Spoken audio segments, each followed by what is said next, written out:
Community as curriculum resources and learning environment. It takes the whole village to educate the child is an African proverb as mentioned by former US First Lady Hillary Clinton. What do you understand about this statement? Yes, it is true that the school is the community. Hence, the community is the extended school ground of learning environment. All the barangay leaders, the elders, other citizens, and residents of the community have a stake in the curriculum. It is the bigger school community that becomes the venue of learning. The rich natural and human resources of the community can assist in educating the children. The community is the reflection of the school's influence, and the school is a reflection of the community support. So dito, halimbawa yung bata, 'di ba yung first community ng bata is sa bahay. So doon pa lang sa bahay makakakuha na siya ng learning or mai-educate na siya. So halimbawa, yung sa barangay nila, yung community doon is mga palaaway. So magre-reflect sa bata yung pagiging palaaway din kasi yun yung sa community niya. Sa example naman, sa family halimbawa yung family nila is mga religious people, so magre-reflect din doon sa bata yung pagiging religious o pagiging makadiyos dahil yun yung kinalakihan niya at yun yung na-a-adapt or nakikita niya sa community na meron siya. So hindi lang nga talaga sa school nakakakuha ng learning yung bata, and even sa barangay, sa community nga na meron siya. Other stakeholders in curriculum implementation and development. Some stakeholders may have not direct influence on the school curriculum. These are agencies and organizations that are involved in planning, designing, implementing, and evaluation of the school curriculum. Government agencies. First, we have DepEd, TESDA, and CHED.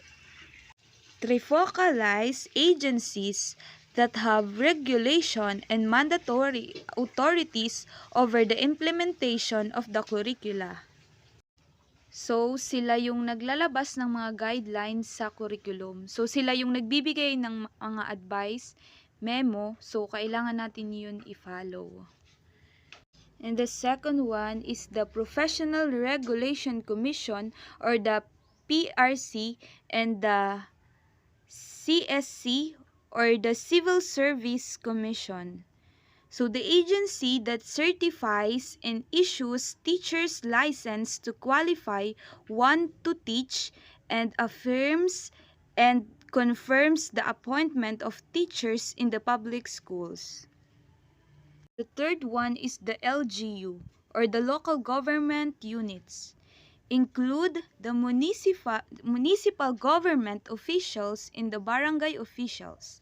Some of the teachers are paid through the budget of the LGUs. They also construct school buildings, provides equipment, support the professional development teachers, and provide school supplies and books. They are the big supporters in the implementation of a school curriculum. So yes, malaki ang role o ang tulong ng LGU sa school. Doon nga nabanggit kanina sa mga school supplies. Sila yung nagpo-provide ng mga school supplies, mga books, and tumutulong na sa mga buildings sa papa-implement ng mga good quality buildings na kinakailangan ng mga students, even ng mga shares na dapat meron yung mga schools. Especially sa mga elementary schools, sa mga central schools na meron tayo dito sa Bulan. And even sa college, 'di ba, yung iba sa atin dito nasa mga scholarship program nakapasok. So yung LGU din meron din sila ng mga student assistant nga sa mga college or sa mga high school students. So nag-help sila doon na mag-provide ng mga pang-tuitions and ng mga bili ng gamit ng mga high schools students and college students. Non-government agencies and professional organization. First, we have Gawad Kalinga. So, Gawad Kalinga, to build communities means to include education. The full support of GK in early childhood education is very significant. In each village, a school for free school children and out of school youth have been established. Synergia, an organization foundation that support basic education to evaluate education through readings, science, mathematics, and English. Metrobank Foundation supports continuing teacher development programs. PAFTE and SOCTEA, or the professional organization like Philippines Association for Teacher in Education, the PAFTEA, and the State University and the College Teacher Education Association, or the SOCTEA, National Organization of Science Teachers and Educators, the NOSTE, Mathematics Teachers Association of the Philippines, the MTAP, and many more. A school curriculum, whether big or small, is influenced by many stakeholders.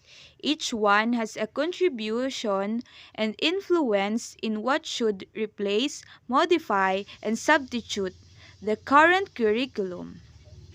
Each one has significant mark in a specific development and change process of curriculum development.